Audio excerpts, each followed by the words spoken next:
Sanibonani, welcome back to enye video. Ngiyabonga kakhulu ukuthi ungene mangabe ka subscribe, ngicela ungenzele favor subscribe le channel, ulike video, ubuya share video, share labanye kanti ama ads mangabe ke aya pop up, ngicela ukuthi ungawaskip. It does help a lot. Ngiyabonga kakhulu bafethu. Please kindly like i-video. Kubalulekile ukuthi i-video enye nenye ucofe ulike ukuze i-algorithm izosiza ukuphusha ama videos to more people bese iyakhula i-channel. So kulolu daba guys ngizokhuluma ke ngobhuti unkosi yami owashona kabuhlungu uSiyanda Mvelase. uSiyanda Mthokozisi Mvelase sibonile etrenda laphana eshiselwe emotweni kuthiwa ke ube drive Uber kwasho ukuthi ume laphana ngaseMaponya Mall ngase ePimville Soweto. Angazi ke kwaba mhlambe nokungaboni ngasoli noma mhlambe kwaba i-incident whatever happened there. Nanguya umuntu onampa ya abantu bedubula ke lezi imoto ezimbili badubula kuzo, kusho ukuthi babaleka laba abanye, kusho ukuthi mhlawumbe ubhuti ke wayedubuleke kabuhlungu noma mhlawumbe wayevele eshonile ke mabebaleka ke yena wangakazi ukubaleka, wayephakathi emotweni. Kubonakala ke beyolayitha ke lezo moto beshisa, kunomuntu phakathi bafethu. Nangu ubhuti wabantu washonela lapha emotweni. You guys, iSantaco has been going through a lot. Abantu begxeka kakhulu ngendlela enza ngakhona izinto bafethu, ngoba kwathiwa ke ngabe ngabamatekisi bebangisana umsebenzi nabani naba e-hailing services, i-Uber mhlambe ne-Bolt whatever services. So yikhona ke enkosi yami kwashona ke ubhuti wabantu besasemncane inkosi yami uSiyanda Mvelase. Kuthiwa ube nensuku ezintathu 3 days ebuyile vele KZN ezoqala umsebenzi ngapha eGoli as an Uber driver. Nankuya eyofela laphana eMaponya Mall ngosuku lwesithathu eqalile ukusebenza, which is so sad to me. Hayi kodwa nje ukuthi udubule umuntu bese musumdubulile and then uyamshisa. Like I don't get that part ukuthi manje ushiswa kanjani bafowethu. Like I don't get it. So kuninga ukule kokuqhubekile lokhu kwashona uSiyanda inkosi yami sibonile umphakathi uthukuthele bafowethu baze bashisa nelinye itekisi laphana. Sambona umnikazi wetekisi eyokhulumela itekisi lakhe awukhulumela umphefumulo kodwa ulahlekile ukukhulumela itekisi. Bamgxeka abantu bathi ayibo nangu umuntu omdala bo uyokhulumela itekisi lakhe, manje uthini ngalo oshisiwe? Uyadutshulwa emveni kobe dujulu uyashiswa. Hayi shame, you know what I mean. So lana ke manje bakhuluma ukuthi ke abe Uber, ungathi abe Uber bathi ubenga registiwe. Like I understand you guys, kusho ukuthi bakhona mhlambe abasebenza baya Uber kodwa benga registerwanga under i-Uber or whatever e-hailing services. Ungaregistiwe manje uthi ayinya Uber but you are not registered. Ngoba bathi lapha nephepheni kwandimbuzo ke i-Uber iphika lo wabulawa lapha eMaponya Mall. Sizoya kancane odabeni nje balubhale phansi guys ngilifundele ukuze sizoza ukuthi bathi uMthokozisi ubengaregistiwe. So angazi ukuthi udaba lokho beluhamba kanje, but regardless ukuthi bengaregistiwe guys, ukushona komuntu ngale yandlela I never okusalayo beyi-Uber driver noma kube ngaregistiwe. But ke you know umdubulo uthi umdubulile uyumshise, hayi ngeke isono shame.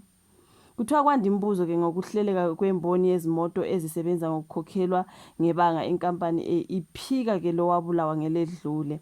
So ke umndeni kaMnumzana uSiyanda Mthokozisi Mvelase obena 27 bengumshayeli wemoto ekhokhela ngebanga owadutshula washiswa eMaponya Mall ngeledlule. Uthi ushaqekile ngemva kokuthi inkampani iUber ithe ayinalo irecord lokuthi ubesebenza njengomshayeli wayo.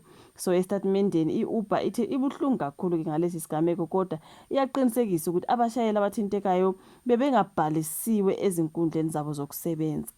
Yona nto ke ababhalela ukuthi bebengabhalisiwe ke laba abathinteka kulesi sigameko. So bekusho ukuthi bebesebenza bengaregisterwanga you guys, bengazibhalisanga. So kwaze kwakubi lokho, kodwa it doesn't mean ukuthi umuntu sengazabulawe ngalolu yahlobo, you know what I mean.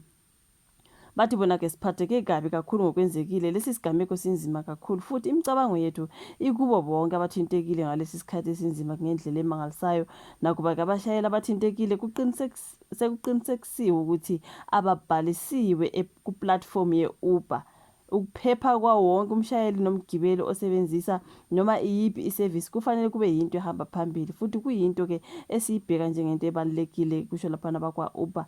So le nkampani ithe ngosuku lesigameko bathumela ithimba labo lezokuxhumana nokuphepha komphakathi elakhiwe ke ngochwepheshe abanolwazi lokugcinwa komthetho ukuthi lisebenze neziphathimandla futhi linikeze ukwesekwa kophenyo. So le nkampani ithe iphinde yafinyelela kwabomthetho ukuze banikeze usizo lwayo olugcwele but simise okwesikhashana isevisi endaweni ethintekile kwaze kwaba yilapho ke siqinisekisa ukuba abashayeli nabagibeli ku-platform ye-Uber bangahamba ngokuphepha. Sizibophezele ekusebenzisaneni eduze nababambe iqhaza embonini, iziphathimandla kanye-ke nomphakathi obanzi ukusiza-ke ukwenza imboni iphephe kubo bonke abashayeli nabagibeli. So yona nto laphana bakhuluma ngayo ukuthi ngathi ubhutiza Nkosi yami ubengabhalisiwe, kodwa-ke bayasho nabo kodwa ukuthi ngendlela ashone ngakhona even if ubengarejistiwe, kodwa guys it doesn't mean manje-ke umntana abantu, even if it was a stranger, driver nje laphana kube osomatekisi nampa bayamdubula bayamkhisa, it's still not fair, you know what I mean. It's a pity ukuthi ubengarejistiwe kwa-Uber, but hayi indlela ashone ngayo mina ngayilibali guys. I'm like, what is this now? Like what is this? Hayi siyasibona abantu bedutshula, kube namavidiyo athanda ukuthi umuntu udutshule ubusuphinda umshisa. Hayi leso isibindi impela esikhulu esingaka, isibindi esaphekwa netshe kwavuthwa itshe kalakada yatika yasibiti sesikana. Ngoba uyenza kanjani into enjalo if you are a human being? Awutshintshanga nje waba yisilwane, you are still a human being. Udubula umuntu ethe phakathi emotweni futhi ulayithe ushise kuvutha uhambe impela ngakini ngakwakho mhlambe uyolala ubuthongo impela uphuphe ube nephupho. Uhanya kwesaba umuntu omnyama. Hayi hayi shemise phidi umbhudo wabantu Nkosi yami we. I think ngike ngabona like was it on Facebook where udadewabo wathi Nkosi yami ke abantu bayabelandwe abantu endaweni zesigameko ntontoni, abantu belanda umuntu waphoke thina sesingaze siyolanda umlotha. Hayi leyo ndaba guys, for me I'm like hayi ehluke singaka unyo olungaka umshisa umuntu nje ngoba wena umelanga usebenzele la kumele kusebenzele mina, amelanga ulayishe la kumele ukulayishe mina, amelanga ungene la kumele kungene thina. Busu yamshisa for that.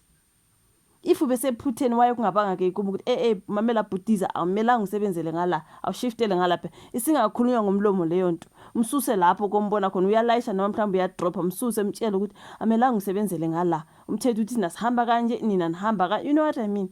Usodubula uyashisa you. Hayi danke, ngiyanibonga yazi ngiyababonga you guys, like because that was so sad. Abazali bakumndeni wakhe mabebuka ke lezi yazithombe i-trauma. Imagine ngumfoyini nje la ecabanga nje ukushaqeke thina abantu esingabazi on social media, siyabona sithi hayibo uzwigazi ligijima umzimba wonke nje uyazuza usethuka uyazi ukusukuma inwele.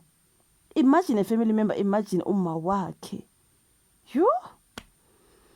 Hayi South Africa, angazi isho vela ka comment section, ulike, usubscribe, ushare. Sibonane kwesayo. Bye.